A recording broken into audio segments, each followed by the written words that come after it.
Hi there. So, there are 7 levers that influence shopper purchase decisions. At least 7 levers that I'm aware of. It's been a process of discovery, and I used to have 4 levers, and then I kind of discovered a few more, and I had to change my framework. But as of right now, there are 7 levers that I know of that you can use to convert shoppers. And I'm going to talk about one of them today, and it's called play. And what play means, and the mechanism behind play, is to use an interactive element to subliminally communicate your marketing message to the potential buyer. And so, of course, the big question is, why would I have to kind of go this roundabout way to communicate what's unique about me? Why can't I just state it up front?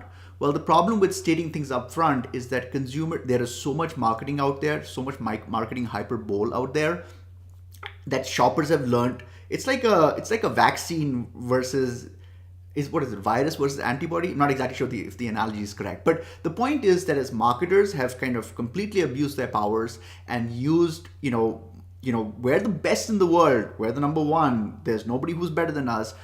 As a result of that, consumers have learned to discount marketing messages. So when I go to a website, or when anyone goes to a website and you see a headline that says, we're number one, it doesn't even register because the shopper has already discounted that message. So if you want to get that message across to them, you're going to have to use essentially a back channel method of doing it. And so that mechanism is known as play.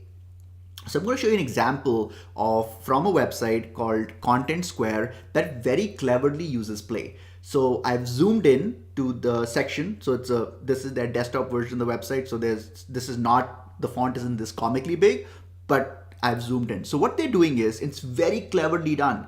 It says, how do you rank against your competitors? Very cleverly formulated headline. It's posed as a question, and I will tell you this for a fact. We've done lots of testing on this. Questions are the number one way to get someone's attention. And so that's very well done. It's also polarizing because a retailer really cares about how they are performing against their competitors. And then below that, they're saying selected industry. This is really important as well because consumers love to drive the shopping experience. Whenever given a choice, if you allow your customers to drive their own shopping experience, you will experience better conversion rates, even if that driving of shopping experience is an illusion. Even though the result set doesn't change, just the fact that the shopper knows that you're giving them a choice, it affects their purchase intent. So what they've done over here is, again, you can slide this up and down. So let's go with like this percent, and then you select your industry. Let's say I am in cosmetics and beauty. I think that's the one okay. And then you click on submit. And now they show you in a very interactive way the result set. So it says, with a conversion rate of 2.23%, you are 12% below the cosmetics and beauty average.